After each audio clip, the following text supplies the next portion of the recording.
everyone, welcome to another sit down video from me. This is a very late June wrap up. I realise it's over halfway through July, but I've only just had time to sit down and record some stuff because things have been happening lately and it's kind of just thrown off all my plans. I had all these grand plans to make videos and then it all just kind of went to crap.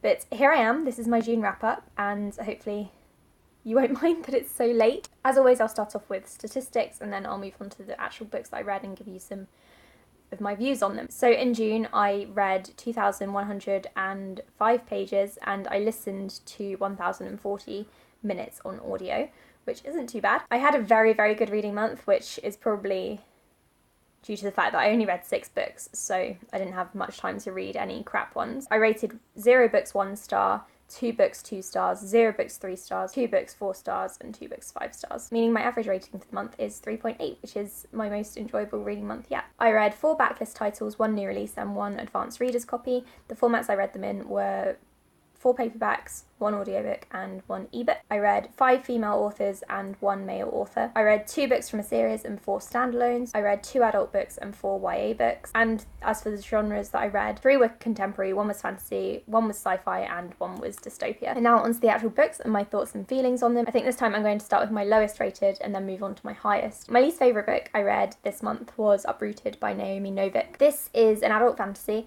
about a girl who discovers that she has magical powers, and she is taken to the dragon, who is a guy who's kind of creepy, and he takes one girl from this village every year for reasons. I think my main reason for not enjoying this was because I listened to it as an audiobook and I struggle so hard with fiction audiobooks.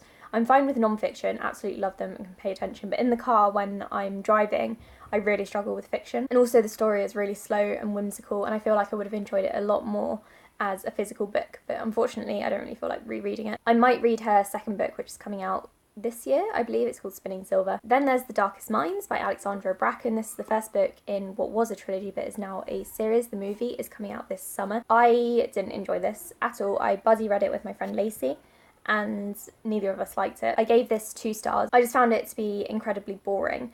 So the book starts off with the main character being in what is essentially a concentration camp for people with powers, and these people with powers are separated into various groups, and she is one of the most powerful groups because her powers are classed as the most dangerous. However, she's pretending to have non-fatal powers and there's a whole thing.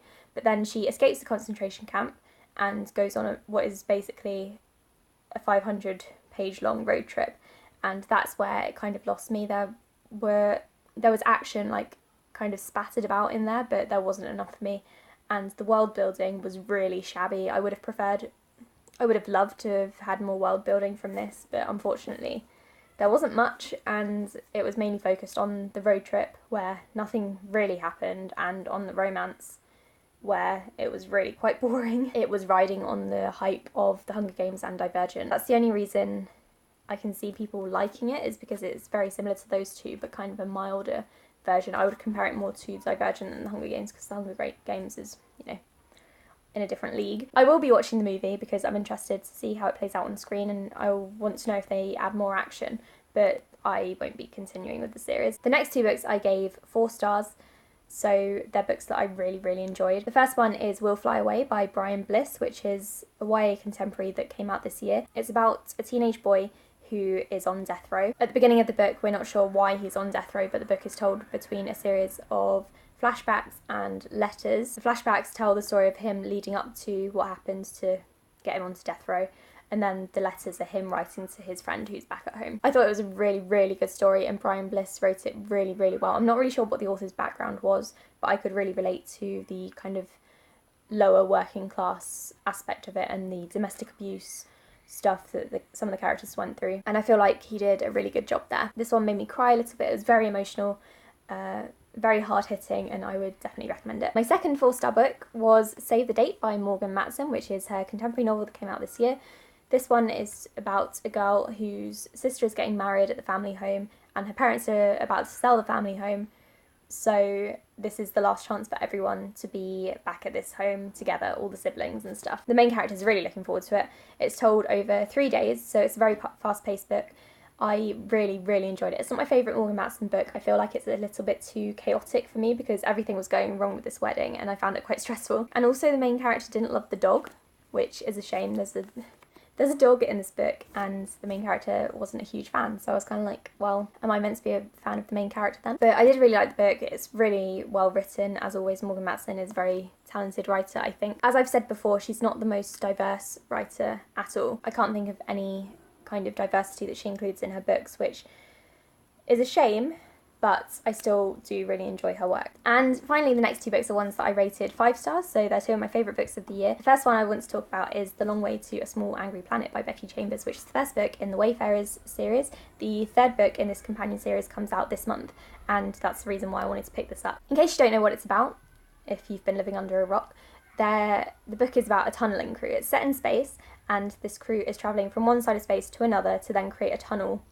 between the two, so people can use the tunnel and, you know, move faster between these two places. And that is essentially the plot. It's not a very plot-driven book at all. Stuff does happen in the book, so it's not completely, like, devoid of action, and it's not boring at all, but it's very, very much about the characters. Becky Chambers writes amazing characters, and I love how in-depth she got with the different species, because on this spaceship that is travelling to this other planet, there's a variety of different characters, and I just loved the commentary and the diversity of it. Even though they were all mostly aliens, this book was just very diverse, and I loved the look into different cultures. I loved every single one of the characters. I would say that Sussex and Corbin are my absolute favourites, and then Jenks and Ohan were probably my least favourites because I didn't really I loved them, but I didn't really care for them, if that makes sense. I really, really enjoyed all the political space stuff that was going on. I just wanted to mention that I did find it a little bit disjointed at times. It felt more like a bunch of short stories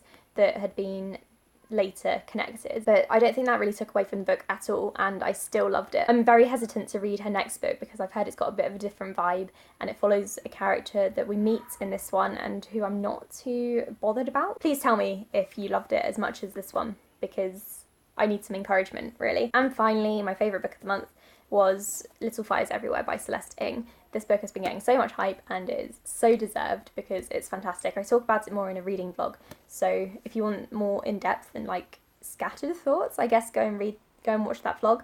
But for now, you've got this. For a basic synopsis, there is the Richardson family, which is rich. I only just realised what Celeste Ng did there. They live in suburbia, and they rent out their second property to families or people who need some help with rent. So they rent out their place for cheap, basically, because they can afford it. They end up renting it out to Mia and Pearl Warren, who are a mother and daughter. The Warrens end up getting very involved with the Richardsons' lives. It's difficult to explain, but basically it's about rich people and poor people and how these two worlds can collide. In addition to that, there is also a subplot of a rich white family adopting an abandoned Asian baby, but the baby's biological mother then shows up again and wants to take custody back, even though she abandoned her daughter.